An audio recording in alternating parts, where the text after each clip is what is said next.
हमने पहले शबरी प्रसंग आपको अपने इस चैनल के माध्यम से शबरी के बारे में आपको बताया था। आज हम केवट प्रसंग आपको बताएंगे और कैसा लगा आप हमें बताइएगा। तो जैसे प्रभु की भक्त वत्सलता आप देखिए, वहाँ जाति पाति ऊंच नीच अमीर गरीब प्रभु कभी कोई भेद नहीं रखते। और जब प्रभु के दर्शन की अभिलाषा अगर किसी भक्त को होती है तो वह किसी न किसी जन्म में प्रभु उसको जरूर पूरा करते हैं। तो आज यही केवट के प्रसंग के माध्यम से मैं आपको बताना चाह रही हूँ। आप क्योंकि मैं भी संतों की वाणी से माध्यम से मैं उस चीज को सुनती हूँ और मेरा प्रयास रहता है कि आज के युवा वर्ग तो भागवत गीता रामायण ये संतों की वाणी सुनते नहीं हैं, तो छोटे छोटे प्रसंगों के माध्यम से मैं आप तक पहुंचाना चाहती हूँ। आप इसे सुनिए और बताइएगा कि आपको कैसा लगा। देखिए कि हम प्रभु के पास जाते हैं, प्रभु किसी के पास नहीं आते है ना, और आते हैं तो तब आते हैं जब वो पूर्ण रूप से बिल्कुल उनके मन में काम क्रोध मद लोभ कुछ नहीं होता। किसी भक्त के मन में निश्चल मन के द्वारा प्रभु अपने भक्त से मिलते हैं। तो यहाँ पर आज प्रभु जो है आप देखिए कि ईश्वर है और उन्होंने नर रूप धारण किया था और उन्होंने नर लीला करके हमें बताया कि आज जो है मैं भी राजा हूँ और युवराज हूँ मैं, और मुझे भी किन किन परिस्थितियों से मुझे गुजरना पड़ रहा है। तो वो नर लीला करके प्रभु ने हमें ये बताया है और उनके चरित्र को अगर हम पढ़ते हैं या सुनते हैं तो हमें एक मनोबल मिलता है। तो आपको मैं बताना चाह रही हूँ कि जब प्रभु श्री राम का वनवास हुआ तो गंगा पार जाने के लिए प्रभु जो थे उन्हें नाव की आवश्यकता हुई कि मुझे पार लगा दें, जबकि आप देखिए कि पार लगाने वाले तो प्रभु ही हैं, लेकिन आज प्रभु है जो नदी पार करना चाहते हैं तो केवट से वो अपनी नाव लाने के लिए कह रहे हैं। और यहाँ पर चौपाई के माध्यम से श्री वाल्मीकि जी ने तुलसीदास जी ने बताया है कि मांगी नाव न केवट आना। प्रभु नाव मांग रहे हैं, लेकिन केवट है जो कह रहा है कि प्रभु मैं तुम्हारे मन को जानता हूँ। प्रभु कहते हैं कि भाई मुझे पार करवा दे, तू नदी पार करवा। तो यहाँ केवट कह रहा है कि नहीं, मैं आपके मन को बहुत अच्छी तरह से जानता हूँ, मैं अगर आपको पार करवाऊंगा तो मेरी भी एक शर्त है। तो प्रभु कहते हैं कि बता कौन सी शर्त है तेरी। तो बोले सबसे पहले तो मैं आपके पैर पखारना चाहता हूँ।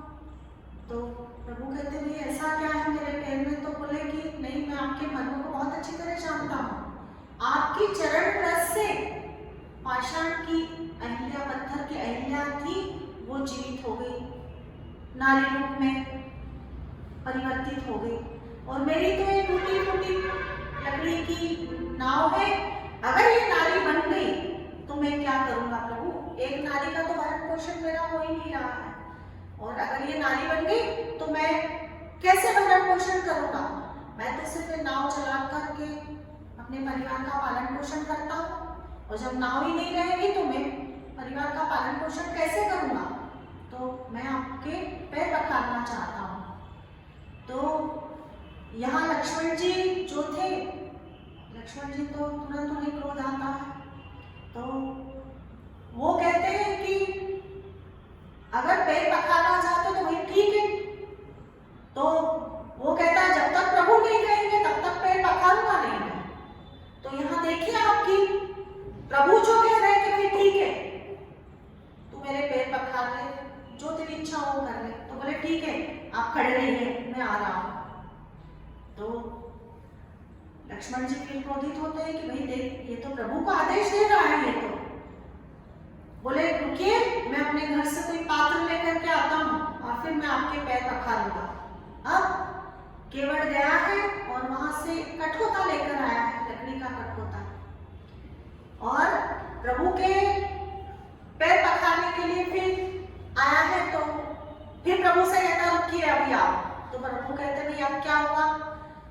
तुझे मैंने बोल दिया पैर पखार, कठोता तू ले आया, तो बोले अकेले थोड़ी पखारूंगा, मैं अपनी पत्नी को भी तो बुलाऊं, पत्नी भी मेरे साथ रहेगी।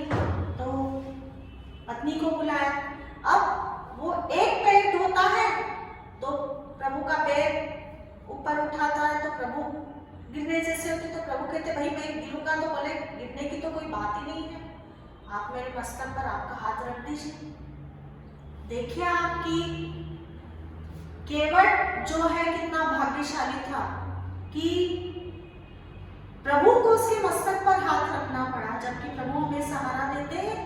लेकिन यहाँ केवट भाग्यशाली है, उसकी भाग्य की हम सराहना करते हैं कि प्रभु स्वयं उसका सहारा लेकर खड़े हैं, उसके मस्तक पर अपना हाथ रख दिया।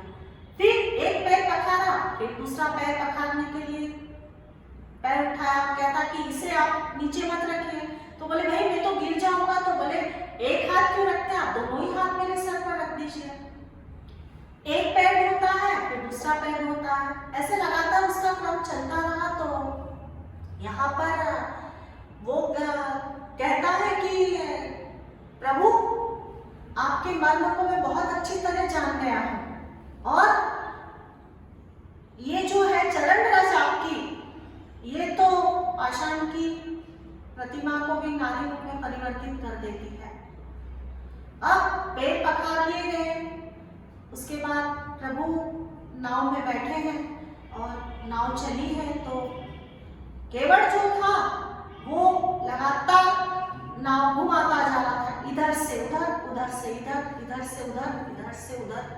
तो यहाँ पर भगवान राम कहते हैं कि भाई ये क्या है, मुझे देर हो रही है, तो इधर से इधर कर रहा है। तो यहाँ पे केवट कहता है कि वाह प्रभु, आपको तो 3-4 चक्कर लगाए, तो उसी में आप तो हमें कहने लगे कि भाई मुझे देर हो रही है और ये क्या चक्कर तू लगवा रहा है मुझे, आप तो हमें 84 लाख योनियों में आप डालते हैं, हम भी तो 84 लाख योनियों के चक्कर काटते हैं, तब हमें नरदेह मिलती है।